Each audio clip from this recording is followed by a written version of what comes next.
относно костната система и въпросите, които сте задали в групата. И така, информацията, която предлагам чрез метафизичната анатомия и психосоматиката, която стои отвъд някои нездравословни неща, проблеми, нека се възприеме като подпомагаща за вашето благоденствие, за вашия живот и така да можете да погледнете от една по-различна посока, по-различна позиция и това да ви помогне да преодолеете много ваши неща, така да кажа. И така, костна система, разбира се, ще започнем с емоционалното състояние. Емоции. Често се чувствате хванати в обстоятелства, които ви карат да усещате негодование.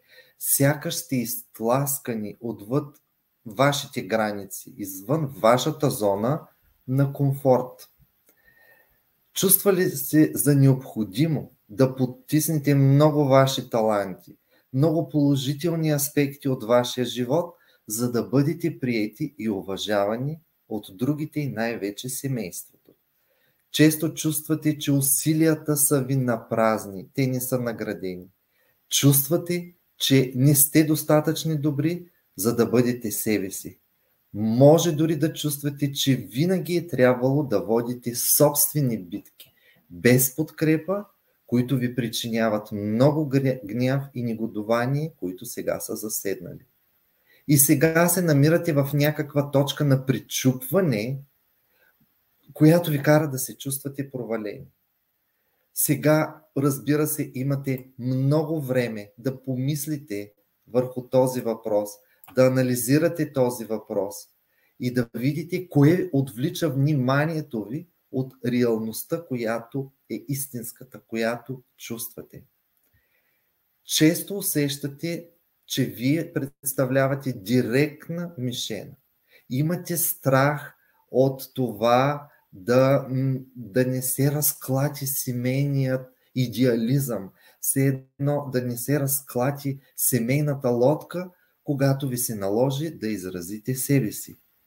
Може да се възмущавате от факта, дори че другите виждат, че вие имате нужда от подкрепа, но никой не протяга ръка, за да ви помогне.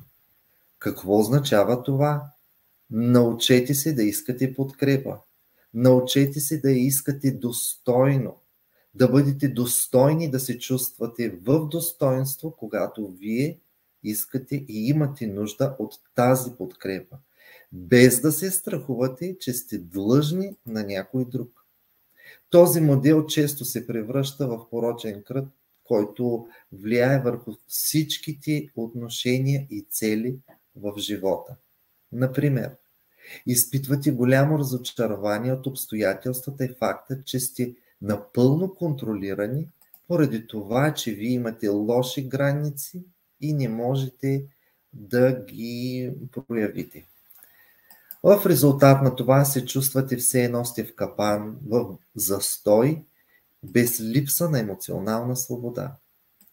Често все едно има голямо напрежение, което е натрупано в белите дробове.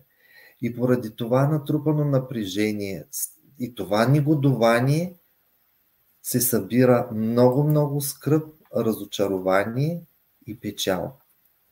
Така, мили хора, това е най-обобщената информация за костна система като цяло.